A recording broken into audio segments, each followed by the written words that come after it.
ಒಂದು ಪಕ್ಷ ಸಲುವಾಗಿ ಬಸವರಾಜ ಪಾಟೀಲ್ ಅವರಿಗೆ ರಿಪೋರ್ಟ್ ಅಂತರೂ ಕೂಡ ಬಹಳ ಪ್ರಾಮಾಣಿಕತೆ.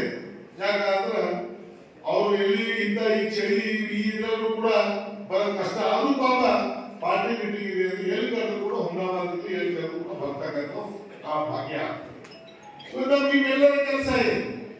ಇವತ್ತು ನೀವು ಹೇಳಕ್ ಇಚ್ಛೆ ಮಾಡ್ತೀನಿ, ಎಲ್ಲರ ಒಂದು ಕಾಂಗ್ರೆಸ್ ಪಕ್ಷ ಅಂದ್ರೆ ಅದು ದೊಡ್ಡ ಆಲಮನ ಇದೆ. ನನಗೆ ಹಿಡ್ಕೊಂಡು ನಾವೆಲ್ಲರೂ ಕೂಡ ಆಲಮನ ಕೆಳಗಡೆ ಇದ್ದು ನಾವು ನೀವು ಎಲ್ಲರೂ ಕೂಡ ಕೆಲಸ ಮಾಡಕ್ಕೆ.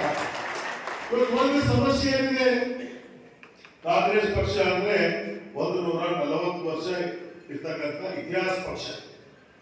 ಇವತ್ತು ಇದರಲ್ಲಿ ಸಾಕಷ್ಟು ಜನ ತಾವೆಲ್ಲ ಕಾಂಗ್ರೆಸ್ ಪಕ್ಷದಲ್ಲಿ ಸುಮಾರು ವರ್ಷದಿಂದ ಕೆಲಸ ಮಾಡ್ತಾ ಇದ್ದೀವಿ.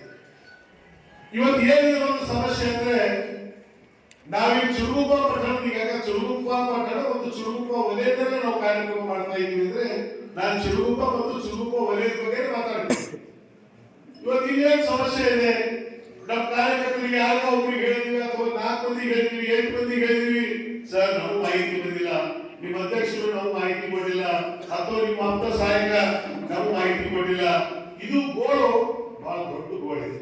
ನಾನು ದಯಮಾಡಿ ನಿಮ್ಮ ಹತ್ರ ಕೈ ಮುಗಿದು ಕೇಳ್ತೀನಿ, ಚುರುಗುಪ್ಪದಲ್ಲಿ ಇರ್ತಕ್ಕಂಥ ನಮ್ಮ ಕಾರ್ಯಕರ್ತರು ಇವತ್ತು ವಾಟ್ಸ್ಆಪ್ ಮುಖಾಂತರ, ಫೇಸ್ಬುಕ್ ಮುಖಾಂತರ ಇವತ್ತು ನಿಮ್ಗೆಲ್ಲ ಬರುತ್ತೆ. ನಾನು ಯಾವಾಗ ಬೆಂಗಳೂರಲ್ಲಿ ಇರ್ತೀನಿ, ಯಾವಾಗ ಹುಮ್ನಾಬಾದಲ್ಲಿ ಇರ್ತೀನಿ ಅಂತ ಅದನ್ನು ಕೂಡ ನಿಮ್ಗೆ ಗಮನಕ್ಕೆ ಬರ್ತದ. ನಾನು ಎಷ್ಟು ದಿನ ಹುಮ್ನಾಬಾದಾಗ ಇರ್ತೀನಿ ಅಂತ ಫೇಸ್ಬುಕ್ ವಾಟ್ಸ್ಆಪ್ ಮುಖಾಂತರ ನಾನು 1ನೇ ತಾರೀಕು ಬಂದಾಗ 10ನೇ ತಾರೀಕುವರೆಗೆ ನಾನು ಹುಮ್ನಾಬಾದ್ ಪಟ್ಟಣದಲ್ಲಿ ಇರ್ತೀನಿ. ಇದು ಏನೇ ಸಮಸ್ಯೆ ಇದ್ರೂ ಕೂಡ ತಾವು ನೇರವಾಗಿ ನೀವು ಯಾರನ್ನಾದ್ರೂ ಗೋಳು ಹಾಕ್ತಕ್ಕಂಥದ್ದು ಬೇಡ. ನೀವು ನೇರವಾಗಿ ಬಂದು ಭೇಟಿಯಾಗಿ ಏನ್ ಕೆಲಸಗಳಿದೆ, ಯಾವ ರೀತಿ ಕೆಲಸಗಳು ಆಗ್ಬೇಕು, ಎಲ್ಲರೂ ಕೂಡಿ ಕೆಲಸ ಮಾಡಬೇಕು.